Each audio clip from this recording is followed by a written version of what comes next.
I'm F. William Engdahl. I'm an author, a lecturer on geopolitics. I've published books on the subject in 11 foreign languages, from China to Korea to Germany to Russia to France and beyond. English, of course. And I live here in Europe, have been for some years. And basically what I do with my books is try to shed light on various dark corners so that ordinary people will get an idea of what's being done to us and act accordingly depending on their information. Well, I was asked to speak on this tour. It actually started in Dublin a week ago, and yesterday we were in Manchester in Northern England, and today in London at the coincidental time of the Queen's Jubilee, which is a rather bizarre clown show. And the theme of the conference, or the series, is financial terrorism. And my message, I talk about this in my book, The Gods of Money, Wall Street and the Death of the American Century, not the American dollar, but the American century as a system, is that there is no such thing as capitalism as a closed economic system like feudalism and so. But what we're in, and we've been in for nigh on to 5,000 years now, if you want to count it that way, is a system of hidden debt slavery that certain powerful elites have set up. They had run it out of Venice hundreds of years ago. Then the power of Venice collapsed, and they moved the headquarters of this debt slavery to the city of Amsterdam. That collapsed in the 1790s, and it moved to the Bank of England in the city of London. After World War II in 1944, it moved to Wall Street and the gods of money in Wall Street. So what I went through is the different phases of this crisis building up in the period since Bretton Woods, 1944, in my own lifetime, and to give people an idea, there is no out. We're not in a recession. I've said this on Alex Jones's program, I think about 4 years ago, that this is not an ordinary recession. It's the early phase of a global depression that is going to make the 1930s look mild by comparison, depending on what we ordinary citizens do about it. So we are in the beginning of a massive debt collapse, and of course the masters of money, the gods of money, want to steer that collapse to their advantage, so they get private debt of fraudulent criminal banks like Allied Irish and other banks, most of the big ones, too big to fail so-called. And they put the burdens of their crimes on the public taxpayer, who were innocent to begin with and had no responsibility for these crimes. And so Greek taxpayers, Irish taxpayers, Spanish taxpayers are now coughing up the money through their own pensions, through their own wages that are being slashed dramatically. And that's the whole austerity theme that has been ravaging Europe for the last several years. And it's not going to get better. These bailouts, smart money knows that these bailouts are a fraud. So they're all preparing to short all these markets and make a huge killing on that. Well, what was launched it began in Tunisia with the so-called Arab Spring, was a rolling destabilization engineered by the Pentagon, engineered by the National Endowment for Democracy, a US government-financed NGO that does today what the CIA used to do 25, 35 years ago, namely regime change to a more Wall Street-friendly order. And what they're trying to do is create what they did with the collapse of the Soviet Union 20 years ago, namely force these countries under the IMF thumb, create chaos, create disinvestment in order to bring control of the vast oil wealth of these countries, the enormous resources and savings of these monarchies and countries under the control of the Wall Street gods of money. Wall Street, the city of London, it doesn't matter much, the distinction. And not only that, but to create this chaos and instability geopolitically because of the emergence of a new economic center of gravity, geopolitical center of gravity, and that's called Eurasia. Eurasia goes from Western Europe, from the Atlantic to the Pacific, Vladivostok, in the easternmost part of Russia. but it includes China and Russia most especially. And to the extent that Brazil and South Africa try to coordinate with that, join in with that, make their trades not in dollars as an intermediate currency, they become part of this. And as I see it, it's a counterweight to one sole superpower dictating to the entire world with the military might of all other countries combined and then some.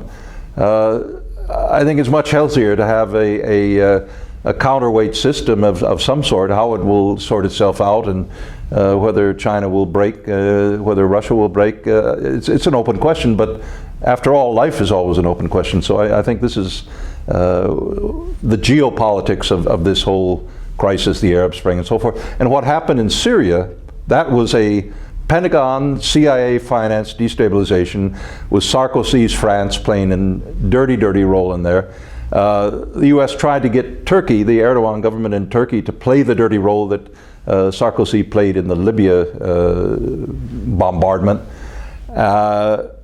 He was forced to back down because 23% of the Turkish population, I was recently in Turkey for a presentation of the Gods of Money book, and Erdogan was forced to back down because 23% of his own people are Alawite Muslim, the same as al-Assad. And what happened is Russia and China this time, they made the mistake, and I was in China and in Russia, and I talked to people there last fall after the fall of the Gaddafi regime in Libya. They said we were duped, we were lied to by Washington, and we didn't want to get involved, so we stayed neutral in the Security Council vote that allowed them to get away with murder. But this time we've drawn a line in the sand, because if Syria falls, then Iran will fall. Iran is a major source playing outside the music of the Anglo-Saxon debt slavery system right now. So they realize that these dominoes, one by one, if they just keep letting it happen. And that's causing huge headaches in Washington. They, Hillary Clinton acknowledges working with Al-Qaeda. You know, wasn't this Osama bin Laden, this funny fellow with this funny turban back in 2001 that was supposed to be the #1 enemy of America? Now we're working with his organization. Really, do they expect that we're so stupid and so short-term memory as some of these Pentagon planners or State Department planners, or what's really going on here? I think what's going on with Syria, Israel, Iran, and so forth is, frankly, I don't think the government in Israel is at all happy with the Arab Spring in any way, shape, or form. Here you have Muslim Brotherhood regimes coming into power in Egypt. You have them coming into power. The opposition in Syria is Muslim Brotherhood, and it's creating instability on Egypt's borders. I think, if anything, there's a very heavy dialogue covertly going on between Tel Aviv and Damascus about how to stabilize the Assad regime, because he poses no threat to Israel's security, quite the opposite. And Assad plays a crucial role in keeping Lebanon, which is on the Israeli borders, keeping Lebanon stable. So I think it's quite different from how the media is playing it. I've said this for 5 years, there will be no shooting war, not from the Israeli side. I think the general staff of the Israeli Defense Forces would resign in a minute, and the former Mossad chiefs have said the same thing. Iran does not pose a threat to the security of Israel. There's all sorts of games going on, dog and pony shows and saber rattling, but a war is not going to happen, and certainly not from the side of the U.S.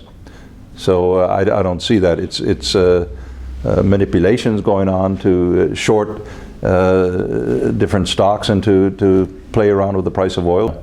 Well, Bilderberg, I think some people try to mystify the Bilderberg and make it into the great boogie bear that is controlling the universe. That's rubbish. It was set up by certain U.S. elites in the early 1950s to coordinate policy between European elites, and this is an invitation-only club. Each year some politicians are invited because they're useful to the next phase.